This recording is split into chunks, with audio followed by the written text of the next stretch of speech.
Tudo bem, pessoal? Nosso tema da aula de hoje é vasculite, tá? Um tema extremamente complexo. Eu sei que assusta inicialmente vendo esse tema. Você acha que vai errar questões sobre o assunto na prova. Entretanto, a prova sempre dá características clínicas que permitem o reconhecimento dessa condição na prova de residência médica, tá? É uma condição que ainda é rara, a maioria delas ainda é rara. Entretanto, ela tem um potencial de morbidade e mortalidade muito elevado. Daí a sua importância de ser estudada para a prática e principalmente para a prova de residência médica. Tá? Vamos falar um pouquinho sobre a parte mais chata, mas é importante para entender as vasculites mais adiante. Então, definição, patogênese e classificação. Definição, como o próprio nome diz, é uma vasculite, ou seja, uma inflamação num vaso. Tá? Então, essa vasculite ela pode ser primária, acontece porque ela acontece, idiopática, fatores genéticos, fatores de autoimunidade, ou secundária relacionada a algumas condições. Então a gente vai ter causas infecciosas como hepatite B, hepatite C, HIV sendo um gatilho para o início de uma doença vasculítica, doenças autoimunes como lúpus, você sabe que lúpus pode tudo, artrite reumatoide, doenças oncológicas como linfomas ou até neoplasias sólidas podem estar relacionados ao gatilho para uma vasculite secundária, e algumas drogas como hidralazina, drogas como procainamida, sulfa, penicilinas também podem levar a uma condição vasculítica. Tá? A vasculite, pessoal, ela acontece por uma reação autoimune. Isso é quando a gente fala em relação à primária. Então, é reação autoimune que pode acometer grandes vasos, pequenos vasos ou médios vasos. Quando eu falo em pequenos vasos, eu estou falando de arteríolas, capilares e vênulas. Tá? Quando eu falo em médios vasos, eu falo principalmente em ramos viscerais e seus ramos principais. Grandes vasos, eu tenho uma aorta e ramos principais, tá? Bastante atenção. A vasculite que acomete principalmente grandes vasos, ela pode também acometer médios e pequenos vasos, tá? Então, ela acomete principalmente aquela porção do vaso, mas ela pode sim ter um acometimento de pequenos e médios vasos. Então, existe uma intersecção entre as três condições, ok? Então, como é que funciona a patogênese dessa doença vasculítica? Então, vamos viajar um pouquinho dentro de um vaso sanguíneo. Aqui a gente tem uma superfície endotelial com as células endoteliais, e aqui a gente tem nosso sistema imune, células de defesa prontas para atacar qualquer agente agressor. Então observe que na superfície endotelial a gente tem aqui um antígeno, tá? Esse antígeno vai ser atacado pelo sistema imune, tá? A gente chama de um mimetismo molecular, o que seria um dano direto a essa região. Tá? Então observe que a célula do nosso sistema autoimune atacou essa célula endotelial e levou uma destruição naquela região. Então a gente tem, nesse primeiro momento, um mimetismo molecular, levando a um dano direto. Isso acontece principalmente em vasculites de grandes e médios vasos. Então é um antígeno que o nosso sistema imune acredita que é similar a algum patógeno agressor, vai lá e ataca a superfície endotelial. Essa seria a fisiopatologia das vasculites de médio e grandes vasos. Por outro lado, a gente tem a fisiopatologia das de pequenos vasos, que é um dano indireto. Como é que funciona esse dano indireto, Lucas? Observem aqui, a gente tem aqui o vaso sanguíneo, nessa região, a gente tem células de defesa que vão atacar, por exemplo, algumas células do nosso corpo, por exemplo, o neutrófilo. Então aqui está o neutrófilo, aqui está as células do nosso sistema autoimune, que podem ser anticorpos ou imunocomplexos. Então ele atacou o neutrófilo, como por exemplo. Então vai gerar uma inflamação nessa região e por contiguidade a gente vai ter agressão do sistema endotelial, da superfície endotelial, levando a um dano indireto, porque ela não diretamente ataca o nosso vaso, a nossa superfície endotelial, indiretamente, através de contiguidade, gera uma inflamação e destruição nessa região. Essa é a fisiopatologia das vasculites de pequenos vasos. Dando continuidade, destruiu aquela superfície endotelial, então a gente vai ter uma exposição de colágeno e fator tecidual. Essa exposição de fator tecidual vai ativar o nosso sistema trombogênico, levando à formação de trombos. Formei trombo no vaso, pessoal, o que é que pode acontecer? Diminuição do fluxo sanguíneo pode levar a trombose naquela região, levando à isquemia de órgãos e nervos, ou seja, levando à fisiopatologia principal de uma doença vasculítica numa fase mais grave, mais avançada. Então, vamos aqui relembrar mais uma vez como é que funciona a patogênese desta condição. Então, eu tenho um gatilho que pode ser primário ou secundário. O foco da nossa aula vai ser principalmente o primário, acontece porque ela acontece, levando a inflamação no vaso, levando a uma vasculite. Essa vasculite vai levar a comprometimentos, principalmente dois. Eu posso ter um enfraquecimento na parede do vaso, então enfraqueceu a parede do vaso, formou um aneurisma nessa região. Tá? Esse aneurisma pode romper, levando a sangramentos. Além disso, como falei para vocês anteriormente, eu vou ter um espessamento, eu vou ter uma inflamação dessa superfície endotelial, então eu posso ter a formação de trombos nessa região, diminuindo o fluxo sanguíneo. Ao diminuir o fluxo sanguíneo nessa região, eu posso ter isquemia e necrose de órgãos e nervos. Então, ficou fácil de entender como é que é a patogênese das doenças vasculíticas de uma maneira geral. Dando continuidade, pessoal, falando um pouquinho agora sobre a classificação das vasculites.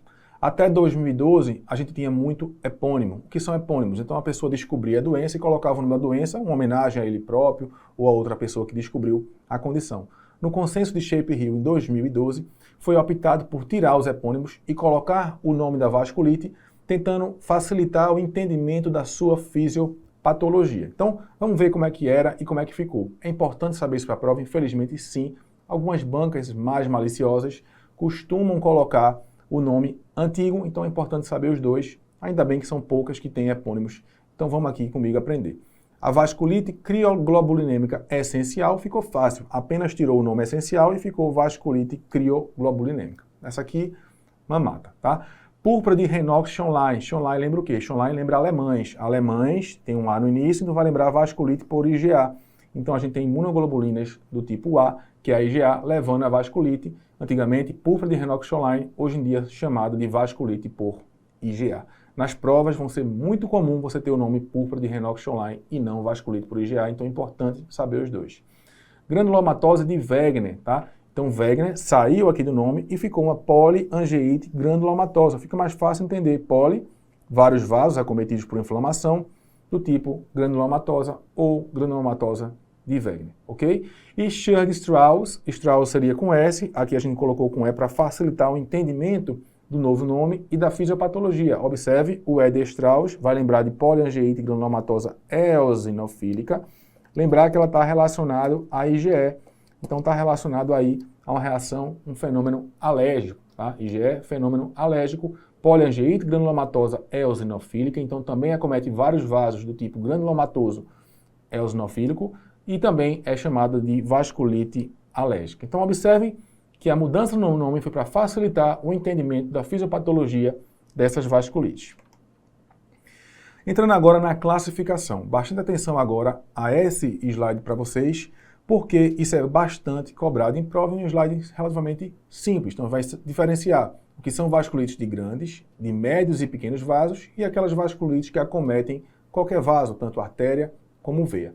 A grande parte das vasculites que eu vou falar para vocês aqui, o acometimento é principalmente em artéria, perfeito? Então vamos lá. Começando aqui com as vasculites de grandes vasos, dois representantes principais.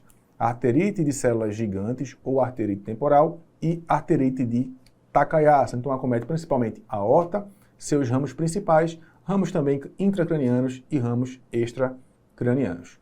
Quando eu falo em vasculite de médios vasos, eu tenho dois representantes principais. Poliarterite nodosa, a famosa PAN, só que aqui o PAN é com N, não confundir com a PAN com M, que é de pequenos vasos, que eu mostro um pouquinho mais adiante, e a doença de Kawasaki ou Kawasaki, também é uma vasculite de médios vasos. De pequenos vasos, para complicar, eu vou diferenciar, vou separar em duas. Eu vou ter as ANCA positivo, o que danado é ANCA? Calma, explico um pouquinho mais para frente, tá? Então, ANCA positivo eu vou ter três. A poliangeite granulomatosa, ou antigamente chamada de granulomatose de Wegener, a poliangeite microscópica, a PAN com M, não confundir com a PAN com N da nodosa, e a poliangeite granulomatosa eosinofílica, a vasculite alérgica, a antiga chamada Churg-Strauss, perfeito? Que está relacionado ao IgE. Essas são as três principais vasculites que têm o ANCA positivo. Observe que das três, duas são granulomatosas, que é Wegener e Churg-Strauss, apenas uma não tem granulomatosa no nome, então não tem infiltração granulomatosa, que é a poliangeite microscópica, a PAN com M. Por outro lado, eu tenho vasculites por imunocomplexos, e aí eu posso diferenciar em três principais. Vasculite por IgA, IgA vai me lembrar de púrpura de Renox-Schönlein, Schönlein me lembra alemães, então A de alemães, A de vasculite por IgA.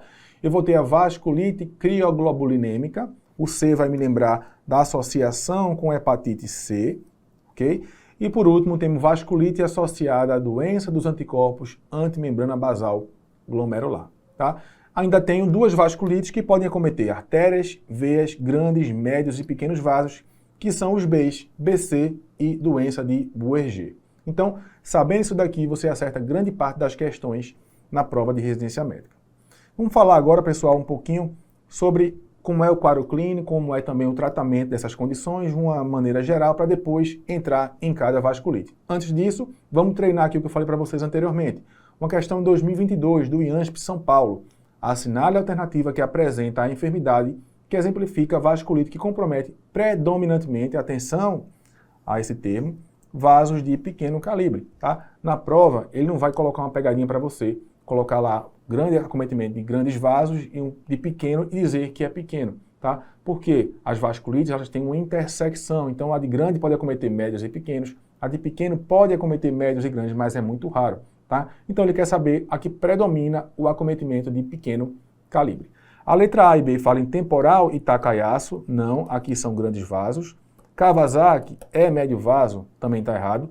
A síndrome Takotsubo não é uma vasculite, tá? É uma síndrome catecolaminética induzida por estresse relacionada ao acometimento cardíaco, não tem a ver com vasculite. E letra E fala em púrpura de Raynaud-Schonlein ou a vasculite por IgA dos alemães, é sim uma vasculite mediada por imunocomplexo de pequenos vasos, tranquilo aí. Resposta da nossa questão, a letra E. Então observe como é fácil acertar a questão de vasculite na prova e você com certeza não vai errar após essa aula.